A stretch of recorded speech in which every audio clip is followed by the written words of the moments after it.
भारत वर्ष स्वाधीनतार 78 वर्ष पर एवं स्वतंत्र ओडिशा प्रदेश गठन होबार 88 वर्ष पर प्रथम थर ओडिशा रे देखिबा को मिलिला जो माने गोपालक जो माने जादव जो माने गोपाल समाने सरकारी भावे मुख्यमंत्री कामधेनु योजना रे आंध्र प्रदेश राज्य गाई किणी की आसुथिबा समय रे सेप्टेम्बर मास 28 तारिख बरमुंडा ओभरब्रिज पर आक्रमण सॉरी अगस्त 28 तारिख बरमुंडा ओभरब्रिज पर आक्रमण एवं सेप्टेम्बर मास 6 तारिख पलाशुणी छात्र ऊपर आक्रमण। ये आक्रमण को मन करछंती ये आक्रमण काहे की होची आ कोन पाई होची आमे जो माने गाई रो रक्षक गोपाल जादव एवं दुग्ध चाषी आमे गाई को गोमाता रूपे आमे निजे मध्ये पाळुछु। भगवान श्री कृष्ण गोपाल घर जन्म होइते एवं सरकार हमकु ओडिशा के माननीय मुख्यमंत्री श्रीयुक्त मोहन चरण माझी तांको सरकार निष्पत्ति लेछि जे ओडिशा रे दुग्धर उत्पादन 65 लाख लिटर रु 1,30,000 लिटर जाय करिवो 2029 मसिया भितरे एवं तांको सरकार कर निष्पत्ति पाई ओडिशा रे दुग्ध चाषी मानकु समान मुख्यमंत्री कामधेनु योजना रे ऋण जोगै देले आ से ऋण जोगैबा जोगु आमे सब हिताधिकारी माने चाषी भागरे जहा सरकार कर नियम रहिछि गाइडलाइन रहिछि बाहर राज्य रु गाय किना जीवो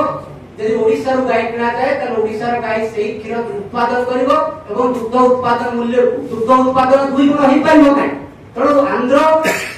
बा हरियाणा छत्तीसगढ़ तेलंगाना विभिन्न बाहर राज्य रु गाय आनिया पाई काम मुख्यमंत्री कामधेनु योजना रे नियम रहिछि सेही नियम अनुसार हमर दुग्ध चाषी माने कामधेनु योजना रे गाय होउछ रास्ता रे अटकौछंती को माने जो माने जय श्री राम रो नारा दउछंती बजरंग दल रो ना कहउछंती गोरक्षक रो ना कहउछंती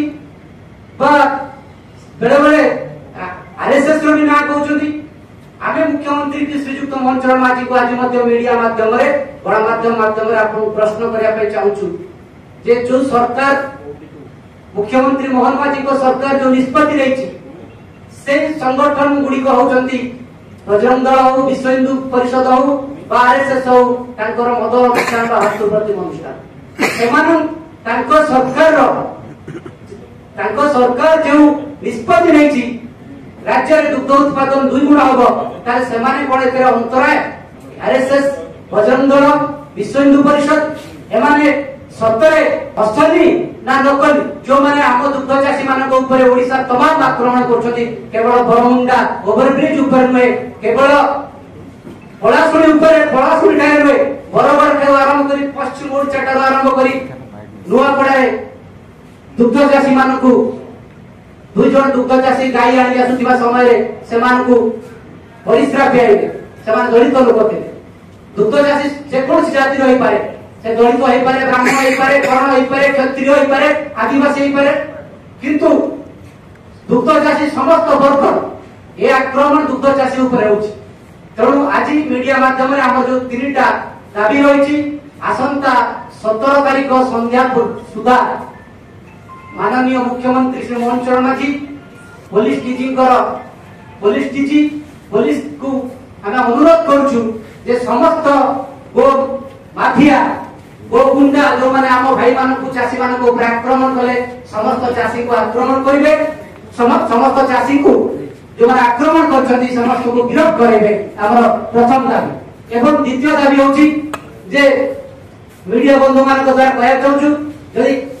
17 तारिख संध्या सुधा गिरफ्त करा न जाए ताले ओडिशा दुग्ध चाषी महासंघ ऑल ओडिशा गोपाल समाज भुवनेश्वर दुग्ध उत्पादनकारी संघ गोपाल जादव महासंघ तथा तमाम ओडिशा समस्त गोपाल संगठन जादव संगठन दुग्ध चाषी संगठन